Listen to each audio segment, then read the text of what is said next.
বলো তো বাস্তুতন্ত্র কাকে বলে? বস্ত্রতন্ত্র কাকে বলে? বাস্তুতন্ত্র কাকে বলে? কাকে বলে? তোমারও জিজ্ঞেস করছি কাকে বলে। তাড়াতাড়ি বলো। আকাশমন্ডল চারদিকের ভূপৃষ্ঠের সমাহার, উদ্দীপকের গুরুত্ব, রাবিয়া রাব্বা মাতারা জাম্বুরা IIT নাই বড়া দিয়ে। হারামজাদা তুই আজকেও ফরস নাই? না স্যার। তাহলে সারাটা দিন কি তুই? স্যার আমি পড়তে বইছিলাম। তারপর? আমার বই নাই। তোর বই কই? আমার বই কাকুলির কাছে। কাকুলি কেডা? তাই আমার বান্ধবী। বই নিয়ে আর ফেরত দেয় না। কেমন দুষ্টুর দুষ্টু চিন্তা করেন। বই লস ফেরত দেস না।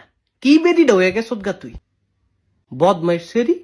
এমন না যে তুই আমারে বিয়া করবি। তাই কি আমারে বিয়া করবি? হারামজাদা তুই বিয়ার কথা কস?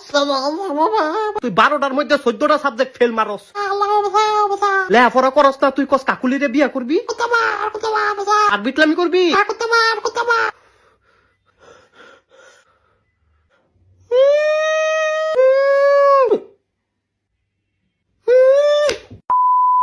সুন্দর কইরা বুঝামু, সুন্দর কইরা বুঝবি। আচ্ছা ঠিক আছে, এদিক তাকা।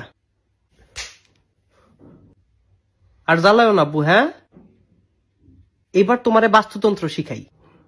ধরো বাঘ। বাঘ একটা কি? বাঘ একটা আও। কি? আও? স্যার বাঘ একটা পশু। বাঘে কি খায়? বাঘে ঘাস খায়। তুই ঘাস খাস, বাঘে কি খায়? বাঘে মাংস খায়। কি এর মাংস? গরুর মাংস, হরিণের মাংস। গরু আবার কি খায়? গরু তো জাবর কাটে। আরে হারামজাদা খায় কি? কেডায় হারামজাদা? তুই হারামজাদা। আমি তো ভাত খাই। গরু কি খায়? তারটা তো কইতারি না। তুই কি জীবনে গরু দেহস নাই? ও স্যার দেখছি। গরুরে যখন মারে বান্ধে, কি খায়? ভাত খায়। হারামজাদা তুই আমার মাইরালা তুই। না স্যার এডি কি কোন আপনি? না তুই আমার মাইরালা। আমার আর ভাল লাগে না, তুই আমার মাইরালা পারে তুই। না স্যার। আচ্ছা কেমনে মারতাম? আমার গলা চিপ দিয়ে মাইরালা, আমার দম বন্ধ করে মাইরালা, তুই মাইরালা। আমার আর ভাল লাগে না, আমি আর তোর ভরাইতাম না। স্যার কারেন্টের শর্ট দি।